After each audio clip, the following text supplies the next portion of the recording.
Huenda Wema Sepetu yuko tofauti kidogo na mashabiki zake kutokana na kile ambacho amekiandika hasa kupitia ukurasa wake wa Instagram. Of course, tunafahamu kwa sasa watu wengi sana wamekuwa wakitoa maoni yao hasa kuhusiana na issue nzima ya no reform no election, jambo ambalo limeibua mjadala mkubwa sana hasa kwenye mitandao ya kijamii. Sasa siku ya jana Wema Sepetu aliposti video yake ambayo inamuonesha akiwa amekaa huku anaonekana akiwa ameandika chini kwamba Sunday mabusu tele, nipeni break basi na hizo comments jamani, zinaboa, sijui no nini sitaki.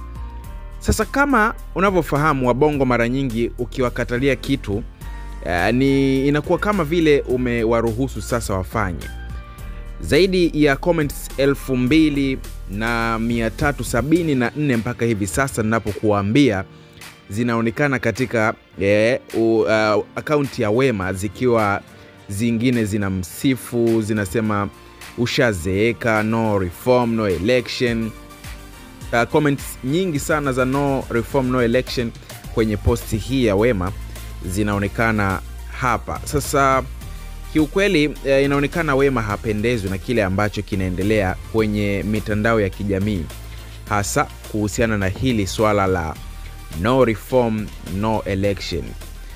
Yuko tofauti kidogo na mashabiki zake. Nitakukumbusha pia ukienda kwenye Instagram yangu pale nilipiga story na moja kati ya wasanii ambaye anajulikana kwa jina la Rasco Sembo, nikamuuliza kuhusiana na hili swala la comments za mashabiki kwenye posti za wasanii kwamba no reform no election zina maana gani. So nilivyomuuliza alitoa maoni yake kwamba inaonesha namna ambavyo raia wanatamani kuona wasanii wao wakiwasemea, wakizungumza vitu tofauti kuhusiana na jamii, kitu ambacho kimekuwa tofauti kwa wasanii.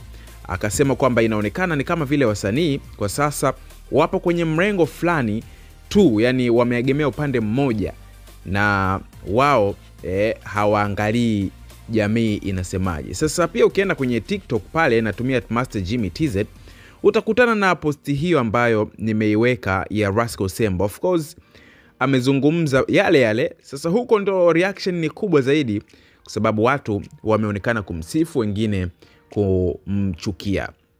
Mtazamo wako uko vipi? Kama maoni yako chini ya video hii. Ni Master Jimmy TZ, mimi naitwa Jimson Natson.